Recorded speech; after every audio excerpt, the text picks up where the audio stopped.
Welcome back to How To with Rob Allen. I'm going to show you how to fit mono crimped onto the shaft and set up in your gun.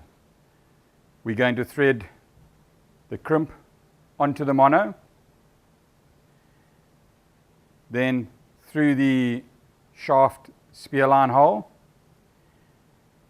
and then the tag end through the crimp. I like to create a small knob on the end. Helps prevent that slipping back through the crimp.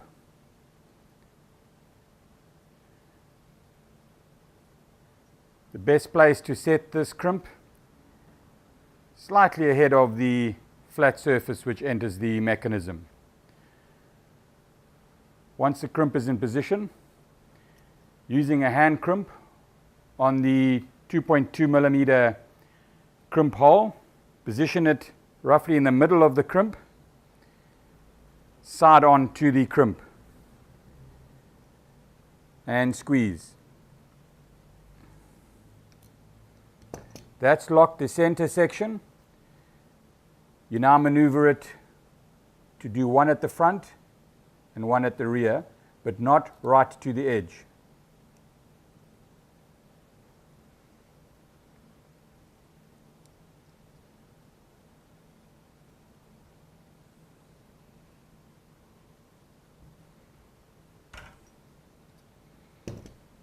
The reason we don't go right to the edge is it doesn't press in the sharp edges of the crimp, so there's nothing for the mono to cut against.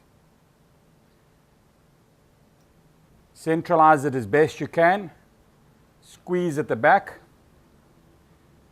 That will give the mono the hinge set in the correct place.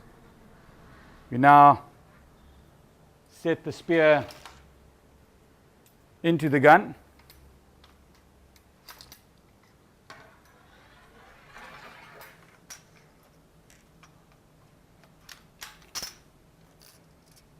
Engage it into the mechanism. Check the mono isn't under the shaft. Cross it over at the muzzle. Bring it down to the line release. Keep it tensioned. Hook it into the clip. Same as we did with Dyneema. Mark the position on the barrel with your thumb. Drag the bungee down until the eye of the clip is in position. With mono, you can now set a kink at that point. We now know where that loop needs to be.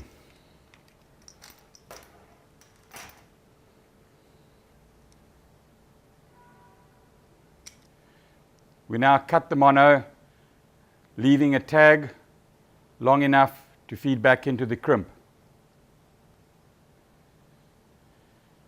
Same as the other end.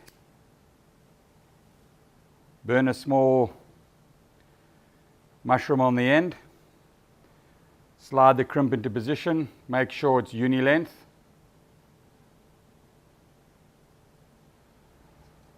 Grab the crimp in the middle, side on. Squeeze. Move it forward, not right to the edge, crimp. Move it back, not right to the edge, crimp. There you have a perfectly crimped loop. Hook that on, close the clip, cross the line. Bring the mechanism into your chest. Tension the side with the bungee far enough. Hook onto the line release. And there you have spear connected with mono, under correct tension, all set up, ready to go.